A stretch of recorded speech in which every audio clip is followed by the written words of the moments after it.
Okay, I want to put together a quick video on rules, just so everybody's on the same page for this weekend, and just some general tournament items I want to talk through here too. So obviously, mostly 4 and 5 team pools, round robin format like normal. Everybody plays everybody in their pool.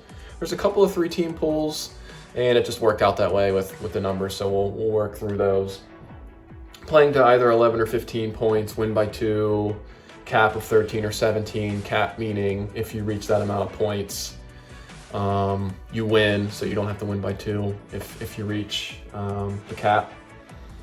So just like ECV does for one day open events, we are doing open pools of 5 are playing 1 game to 15, and 14 pools in open are playing 2 games to 11. Top 2 teams from every pool across all divisions will make playoffs. Ties are how ties normally go: win-loss ratio, point differential. For the open division, just because there's some significant money on the line, we are going to be doing a play-in game if you have a tied record, tied for second place. We'll do a play-in game, 1 game to 11 rally, which obviously I don't love rally, but we got to keep the tournament moving, so we'll do, we will do it that way. There is a live scoring feature on the Volleyball Life app, which we'll send out more videos soon related to Volleyball Life, but yeah, the referees are inputting the scores. So you don't actually have to wait till the end of each game. There is a live scoring feature where you can keep track in real time of the game score. It helps me too from a tournament director perspective to see where all the different pulls and matches are. So please use the live scoring feature. That's some of the general tournament stuff. I just want to do a quick level set on rules, just so everybody's on the same page. We do old school rules here in Pittsburgh, just like the Pottstown Rumble. We do big court, which is the same size as an indoor court. So for juniors, that are used to playing 6s, this is 2v2 on the same size court. So there's obviously a lot of court to cover. There are no net serves, so if you hit the net on the serve, that is a fault, and ball goes to the other team. Block is not a touch. That's more for the sand players out there, probably the open level sand players listening to this. Block isn't a touch, so if I touch the ball on a block and it still comes over to our side, we still have 3 touches to get it over. So side out scoring, mostly for juniors that weren't even alive during the side out scoring era, but this is how we used to play, and this is the old school way to play. So side out scoring is you have to have the ball in hand, you have to be serving to score a point. So if the other team is serving and you guys, your team sides out, there's no points there. So you have to have ball in hand, you have to be serving, and then you either have to have an ace serve or you have to play a little defense to get a point in side out scoring. So that's how that works. One other juniors specific item, there is no indoor tipping, so you either have to poke with your knuckles or cup your hand and do a roll shot.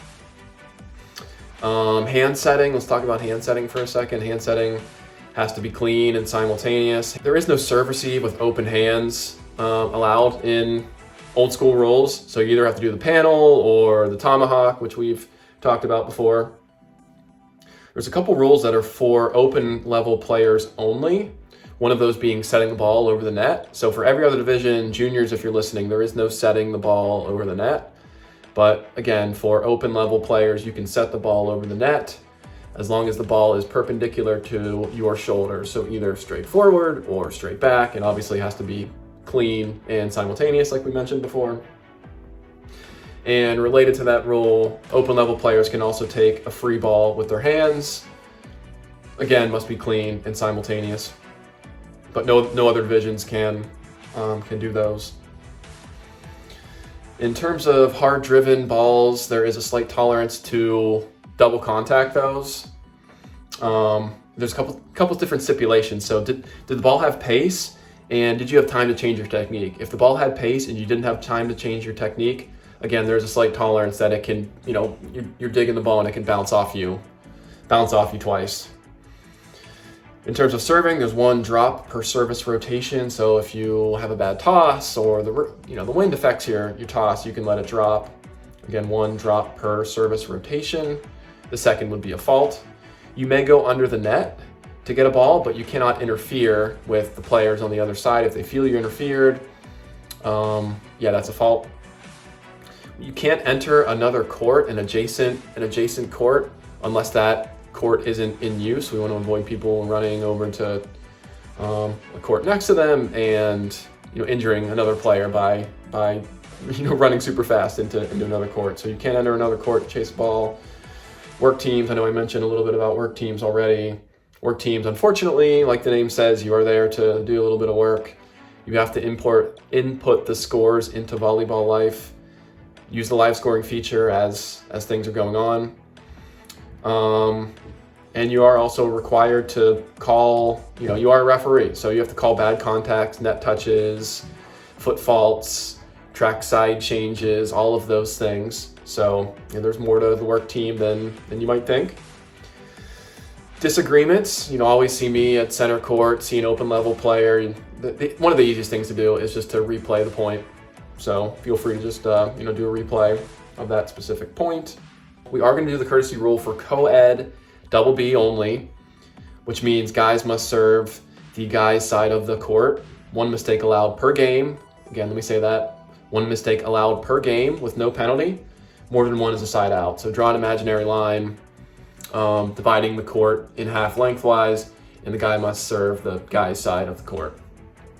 And we do that for a number of reasons, but one of those reasons being with co-ed, we play at a men's net height. And that's pretty much it. Beyond that, I want you guys to show good sportsmanship, be a good sport. It's just a game. Obviously, there's a lot of money on the line for our open level players, but this is just a game. So if you feel like you've done something wrong in the game, if you touch the net, never hesitate to call that out and help out the referees if you can. And clean up, be a good citizen. The county South Park Fairgrounds specifically doesn't have to allow us access to this awesome venue. So, we all need your help. There's only really a couple of us, a couple volunteers, some of my family members. So we really need everybody's help to clean up, be a good citizen, and do what you can to keep things orderly at the field. And beyond that, guys, that's what I wanted to cover. So if there's any other questions, never hesitate to send a text or send an email to pittsburghgrassvb@gmail before the event if there's any rules or things that you don't think I answered. But beyond that, guys, looking forward to Saturday, and see you soon.